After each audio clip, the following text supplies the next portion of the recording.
Delivery ಬಳಿಕ ನಿಮಗೆ ಕೂದಲು ಉದುರುತ್ತಿದೆಯಾ? ಚಿಂತೆಗೀಡು ಮಾಡುವಷ್ಟು ಹೇರ್ ಫಾಲ್ ಆಗ್ತಿದೆಯಾ? ಆದರೆ ಹೀಗ್ಯಾಕಾಗುತ್ತೆ? ಹೆರಿಗೆ ನಂತರ ಕೂದಲಿನ ಆರೈಕೆ ಮಾಡೋದು ಹೇಗೆ ತೋರಿಸ್ತೀವಿ ನೋಡಿ. ಡೆಲಿವರಿ ಬಳಿಕ ಕೂದಲು ಉದುರುತ್ತಾ ಇದೆಯೇ? ಹೆರಿಗೆ ನಂತರ ಕೂದಲಿನ ಆರೈಕೆ ಹೇಗೆ? ನವಜಾತ ಶಿಶುಗಳ ಅಮ್ಮಂದಿರಿಗೆ ಇರುವಂತಹ ಹಲವು ಸವಾಲುಗಳ ಪೈಕಿ ಕೂದಲು ಉದುರುವುದು ಒಂದು.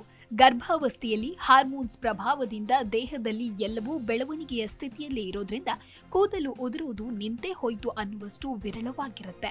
ಆದರೆ ಪ್ರಸವದ ನಂತರ 6-8 ವಾರಗಳಲ್ಲಿ ಹಾರ್ಮೋನ್ಸ್ಗಳೆಲ್ಲ ತಮ್ಮ ಸಾಮಾನ್ಯ ಸ್ಥಿತಿಗೆ ಮರಳುವ ಹೊತ್ತಿಗೆ ಕೂದಲು ಹೆದರಿಕೆ ಹುಟ್ಟಿಸುವಷ್ಟು ಉದುರಲು ಪ್ರಾರಂಭಿಸುತ್ತೆ.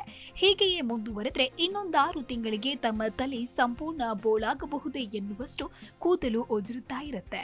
ಹಾಗಿದ್ರೆ ಇದನ್ನ ಹೇಗೆ ತಡೆಯಬಹುದು? ಇದಕ್ಕಾಗಿ ಎಷ್ಟೋ ಮಂದಿ ಬಾಣಂತಿಯರು ಬಯೋಟಿನ್ ಪೂರಕಗಳ ಮೊರೆ ಹೋಗ್ತಾರೆ.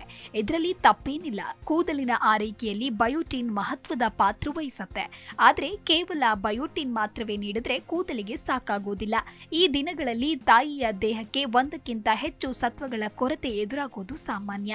ಕಬ್ಬಿಣ, ವಿಟಮಿನ್ ಡಿ, ಒಮೆಗಾ 3 ಕೊಬ್ಬಿನಾಮ್ಲ ಹೀಗೆ ಅಗತ್ಯವಾದ ಪೋಷಕಾಂಶಗಳು ದೇಹದಲ್ಲಿ ಕಡಿಮೆಯಾದಾಗ ಕೂದಲು ಉದುರೋದು ಇನ್ನಷ್ಟು ಹೆಚ್ಚಾಗತ್ತೆ.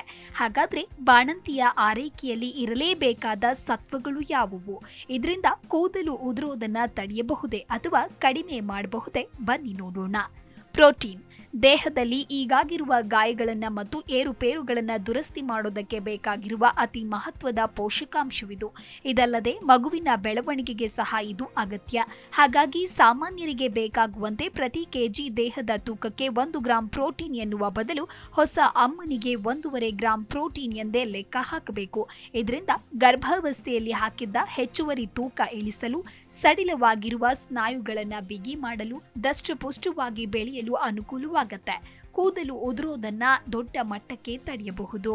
ವಿಟಮಿನ್ ಡಿ ಗರ್ಭಿಣಿಯಾಗಿದ್ದಾಗ ಡಿ ಜೀವಸತ್ವ ಸಾಕಷ್ಟು ದೊರೆತಿದ್ರೆ ಈ ಹಂತದಲ್ಲಿ ಕ್ಷಿಪ್ರವಾಗಿ ಕೊರತೆ ಕಾಣದಿರಬಹುದು.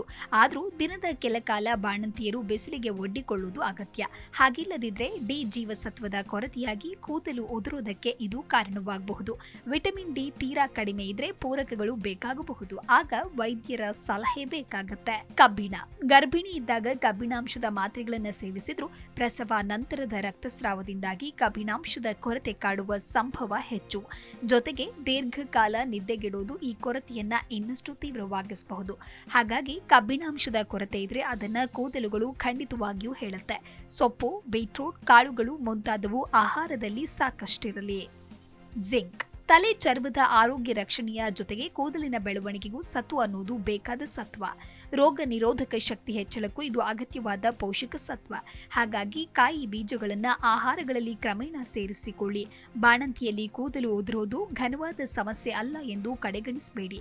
ಇದರ ಅರ್ಥ ದೇಹಕ್ಕೆ ಬೇಕಾದ ಸತ್ವಗಳ ಕೊರತೆ ಇದೆ ಮತ್ತು ಬಾಣಂತಿಯ ಆಹಾರದಲ್ಲಿ ಸರಿಯಾದ ಪ್ರಮಾಣದಲ್ಲಿ ಪೋಷಕಾಂಶಗಳ ಅಗತ್ಯವಿದೆ. ಈ ಕುರಿತಾಗಿ ಹೆಚ್ಚಿನ ಗಮನ ನೀಡಿದಲ್ಲಿ ಬಾಣಂತಿಯರಲ್ಲಿ ತಲೆಗೂದಲು ಸಿಕ್ಕಾಪಟ್ಟೆ ಉದುರೋದನ್ನ ಕಡಿಮೆ ಮಾಡಬಹುದು. Desk bureau, Zee Kannada news.